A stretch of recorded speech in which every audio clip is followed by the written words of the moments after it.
কিন্তু তোমার ওজন বাড়লো কি করে? আমি তো তোমাকে রাতে 2টো রুটি খেতে বলেছিলাম। হ্যাঁ স্যার, আমি তো রাতে ভাতের পর 2টো রুটিই খাই। হ্যালো, আজকে ড্রাইভারকে চাকরি থেকে বিদায় করে দেবো। আরে গরিবের উপর কেন জুলুম করবা? কি করছে সে? আজকে দুইবার অ্যাক্সিডেন্ট করছে, মরতে মরতে বেঁচে গেছি। আর একবার ওরে চান্স দাও, আমার বিশ্বাস ও এবার সফল হবেই। আজ তুই বাসায় আয়। ম্যাডাম, আমি শিশু অধিদপ্তর থেকে আসছি। আপনার ঘরে বাচ্চা কয়টা আর তাদের নাম কি কি একটু বলবেন? আমার 6টা বাচ্চা, শনি, রবি, সোম, মঙ্গল, বুধ, বৃহস্পতি। বাহ, চমৎকার। তা শুক্রবারটা বাকি রাখছেন কেন? শুক্রবারটাও কমপ্লিট করে ফেলেন। সেটা আপনাকে বলে দিতে হবে না, দোয়া করবেন পেটে যেটা আছে সেটা শুক্রবারে জানি ডেলিভারি হয়।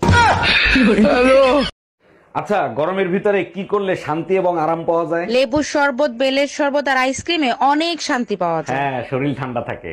আর তুমি কিসে শান্তি পাও? তুমি বাপের বাড়ি গেলে। ও আচ্ছা, কি বললা তুমি?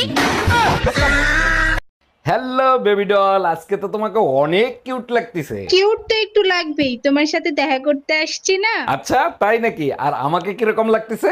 তোমাকে শেভ করে আসতে বলছিলাম না, শেভ করো নাই কেন? শেভ তো আমি করেই আসছি। এক মিনিট, তুমি কি দাড়ি শেভ করার কথা বলছিলা? জাতীয় পশুর নাম কি? এটা তো পারবেন। জাতীয় পশু তো মানুষ। পরীক্ষার প্রশ্ন আসছিল, প্রতিবেশী কাকে বলে?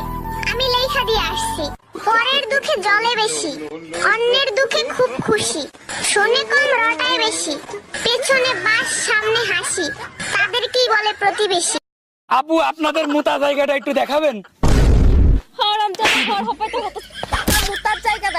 আরে কথা তো শুনবেন। মোটা জায়গা মানে আমি বলতে চাচ্ছি যে আপনাদের টয়লেটটা একটু দেখাবেন। কি সব মনে করে? তুমি আমারে এত জ্বালাও কেন? সব সময় কি দেখা করা যায় বলো? কি করব বলো, তোমাকে ছাড়া যে আমি থাকতে পারি না। সত্যি করে বলবা, তুমি আমারে কখনো সাইডে চলে যাবা না তো? আরে কি বলো তুমি? 3 বছর মায়ের কোনো দিন ছাড়ি নেই, তোমারে ছাড়বো কেমনে? দেখুন, ভালো করে দেখুন, যত ইচ্ছা দেখুন, কিন্তু শুধু দেখলে হবে না তো বন্ধু, একটু লাইক শেয়ার দিন। কাপুরুষ কাকে বলে জানেন? যে স্ত্রীকে খুশি করার জন্য মা বাবাকে বৃদ্ধাশ্রমে রেখে আসে। শুইতে গেলে দিতে হয়, না দিলে ক্ষতি হয়, সেই জিনিসটা কি? শুইতে গেলে দিতে হয়, না দিলে ক্ষতি হয়।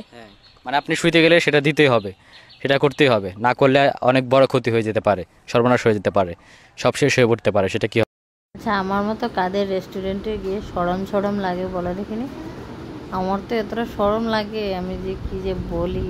বিশেষ করে আরো 4-5 জন মানুষ সঙ্গে থাকলে অত একটা অসুবিধা হয় না। একা একা গেলে এই যে দেখুন আগামী আমার দিকে কেমনে করে তাকাইতেছে। আর বাবা গেছে অর্ডার নিতে। আমরা রেস্টুরেন্টে গিয়ে আর কিছুই খাই না, শুধু আইসক্রিমটাই আমাদের প্রিয় খাবার। এই যে উনি অর্ডার দিতেছে, তো চলো